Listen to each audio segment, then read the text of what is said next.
आज की कहानी कोई फिल्मी नहीं है बल्कि असली है। गैस हुआ ये है कि पेरिस की सड़कों पर चमकते हुए आभूषणों और इतिहास के बीच एक ऐसा पल आया जिसने एक सुबह को सदियों की धरोहर को खाली कर दिया। हम बात कर रहे हैं लूव्र म्यूजियम के बारे में। पता है गैस 19 अक्टूबर 2025 की सुबह ने वह कुछ ऐसा कर दिया जिन्हें दुनिया भूल नहीं पाएगी। जरा सोचिए, दुनिया के सबसे बड़े म्यूजियम में दिन के उजाले में लोगों के बीच कुछ सेकंडों में ही इतिहास गायब हो जाए। एक्चुअल में हुआ यह था कि कुछ लोग काम के कपड़े पहनकर अंदर आए और एक प्लान जो परफेक्ट लग रहा था, इन चोरों ने मशीन लिफ्ट की इस्तेमाल किया और ऊपर की खिड़की तक पहुंचे, पावर टूल चलाया और अपोलो गैलरी के शीशे तोड़कर कुछ सबसे कीमती शाही आभूषण उठाकर निकल गए। यह पूरी घटना मिनटों में खत्म हो गई। अपोलो गैलरी कोई साधारण सा हॉल नहीं है, यह फ्रांस की शाही विरासत का ओपेरा है और साम्राज्यों से जुड़ी ज्वेलरियां, टियाराज और उन कहानियों की झलक मिलती है जो हजारों लोगों के लिए पैटर्न, पावर और पहचान है।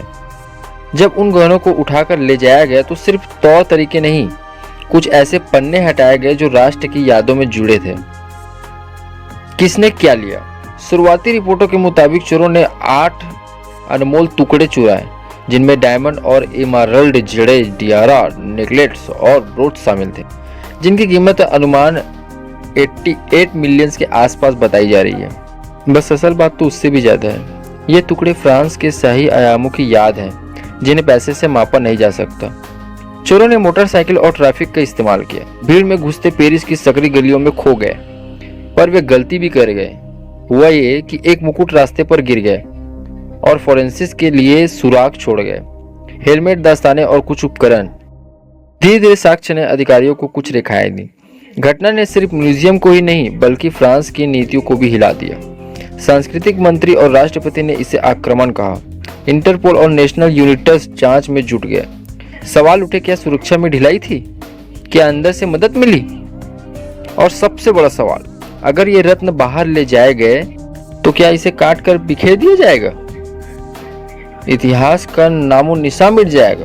और हाँ, कुछ प्रगति भी हुई है। पुलिस ने इस मामलों में 4-5 संदिग्ध तक अपनी पहुंच बनाई है और कुछ अरेस्ट दर्ज भी किए हैं। कुछ संदिग्ध फ्रांस छोड़ने की तैयारी में है, पर केस अभी भी खुला का खुला है और जो सबसे कीमती है उसे वापस लाना आसान भी नहीं होगा। इससे हमें यह सीख मिलती है कि पुरानी व्यवस्थाओं को अपडेट करना कितना जरूरी है। सोचिए, यह सिर्फ ज्वेलरी की चोरी नहीं, यह हमारी साझा यादों का शरण है। जब कोई टुकड़ा छूट जाता है तो उससे जुड़ी कहानियां, पोषक तस्वीरों और भी अलग हो जाते हैं। सब एक रिश्ते छोड़कर चले जाते हैं और जब रिश्त इतनी बड़ी हो जाती है कि पूरे देश पर असर डाले, तो अब सवाल यही उठते हैं, क्या हम संरक्षण और सुरक्षा के बीच सही संतुलन बना रहे हैं? आप क्या सोचते हैं? क्या ये चोर पकड़े जाएंगे? क्या गहने वापस मिलेंगे? कमेंट में बताइए। अगर आपको ये इन्फॉर्मेशन सही लगी हो तो प्यारा सा लाइक कर देना और अपने दोस्तों के साथ शेयर भी करना। बाय गाइस, मिलते हैं नेक्स्ट वीडियो में, तब तक के लिए।